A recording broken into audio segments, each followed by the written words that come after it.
नमोस्तु आचार्य श्री, नमोस्तु नमोस्तु। मैं नीलम पाटनी निर्माण बिहार से आई हूँ। आचार्य श्री, मेरा प्रश्न है, ये जो पंच परावर्तक द्रव्य क्षेत्र काल भव भाव, तो महाराज श्री ये इसी में हम उलझे हुए हैं, कैसे इससे हमें निवारण मिलेगा महाराज श्री? हम इसी में निरंतर इसी में हम घूम रहे हैं, कृपया आप इस समाधान कीजिए। पंच परावर्तन ये अद्भुत व्याख्या है भगवान महावीर स्वामी के द्वारा। 5 प्रकार का परावर्तन, द्रव्य क्षेत्र काल भाव और भव, ये 5 प्रकार के परिवर्तन इस जीव ने एक बार नहीं, 2 बार नहीं, अनंतों बार किए हैं। अब देखो, जीव अनादिकाल से संसार में भ्रमण कर रहा है तो कितने पंच परावर्तन हो गए सोचिए। और एक एक परावर्तन के बारे में जब हम लोग शास्त्रों में पढ़ते हैं, सर्वार्थ सिद्धि में दूसरे अध्याय में टीका में बहुत सुंदर ये पंच परावर्तन का वर्णन प्राप्त है। द्रव्य का परिवर्तन, क्षेत्र का परिवर्तन, काल का परिवर्तन, भाव का परिवर्तन, भावों का परिवर्तन, ये क्रम क्रम से अनंत गुणे, असंख्यात गुणे, अनंत गुणे, इस प्रकार से ये हैं। और इनका हमने क्रम क्रम से परिवर्तन किया है। अक्रम से जीवन में कितना लिया, धारण किया, उसकी कोई गिनती नहीं है, क्रम से। अब इन पंच परावर्तन से हटने का जो आपने उपाय पूछा है, एक ही उपाय है, रत्नात्रय, सम्यक दर्शन, सम्यक ज्ञान, सम्यक चारित्र। इसके अलावा और कोई दूसरा उपाय न भूतो न भविष्यति। सच्ची श्रद्धा प्रकट करो, आप वस्तु स्वरूप को जानो, कैसा है वस्तु, जैसा स्वरूप है उस स्वरूप पर श्रद्धान करो, उसी स्वरूप को जानो और उसी स्वरूप में आप रमो। आपका आत्मा स्वरूप क्या है उसे जानो, उसे सिद्धान करो और उसमें रमो, जमो, तो हमारा पंच परावर्तन दूर हो जाएगा। बिना रत्नात्रय के, बिना सम्यक आदि के किसी का पंच परावर्तन दूर नहीं हो सकता।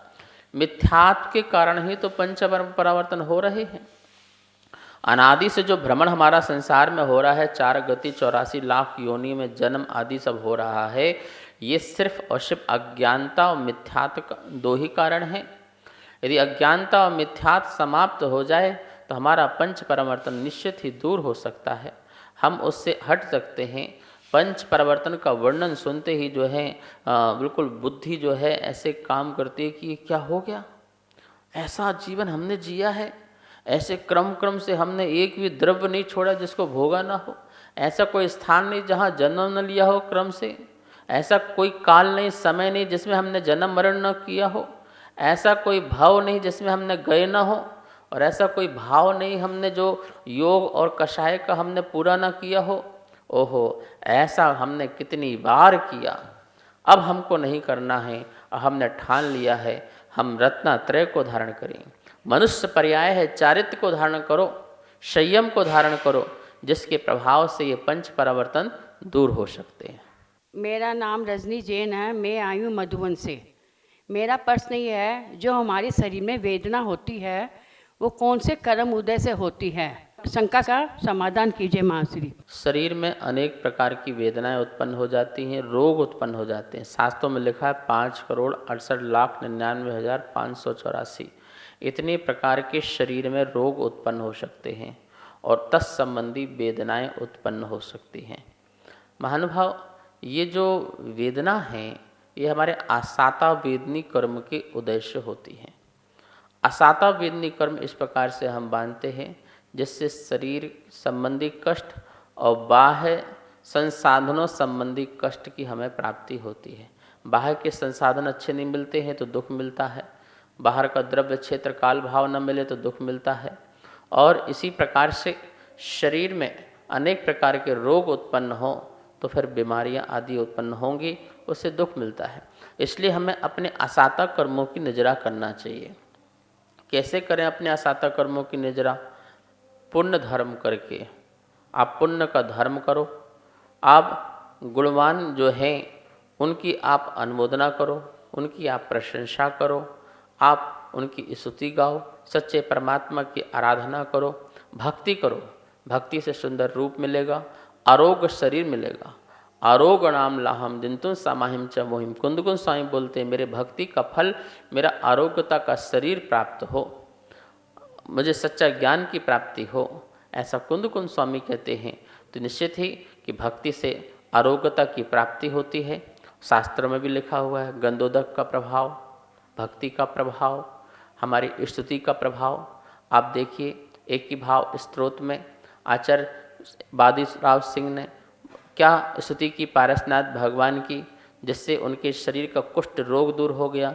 मैना सुंदरी ने 700 लोगों का कुष्ठ रोग दूर किया। ये किसके प्रभाव से? जिनेंद्र भगवान की आराधना और भक्ति के प्रभाव से। तो इसके अपन असाता बिन्नी को दूर कर सकते हैं, असाता बिन्नी कर्म को कन्वर्ट कर सकते हैं, साता में बदल सकते हैं और अपने शरीर की वेदना को दूर किया जा सकता है। जो ताकत हमें भगवान महावीर से या समय समय पर जितने हमारे आचार्य आए, जितने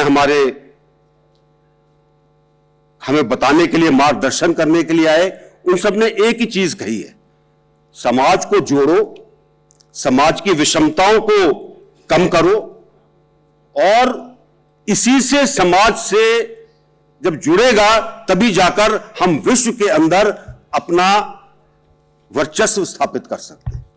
वो वर्चस्व ताकत का नहीं होगा, वो वर्चस्व ज्ञान का होगा, वो वर्चस्व अहिंसा का होगा, वो वर्चस्व वो होगा जिससे सब मिलकर एक दूसरे की सेवा कर सके, एक दूसरे की देखभाल कर सके। यही संदेश है जो कि हमको प्रेरित करता रहे। और मुझे आशा है कि जैन समाज जिस प्रकार से अपने इन चीजों को लेकर आगे चलता है, जैसे आज आप इकट्ठे हुए हैं, हमारे परंपराचार्य जी सबको जिस तरीके से बता रहे हैं, मुझे पूरा विश्वास है कि आने वाले समय में आपका समाज बाकी देश का भी, पूरे देश का मार्गदर्शन करता रहेगा और हमें आगे जाने की ताकत देता रहेगा। इस कार्यक्रम के पुण्यार्चक थे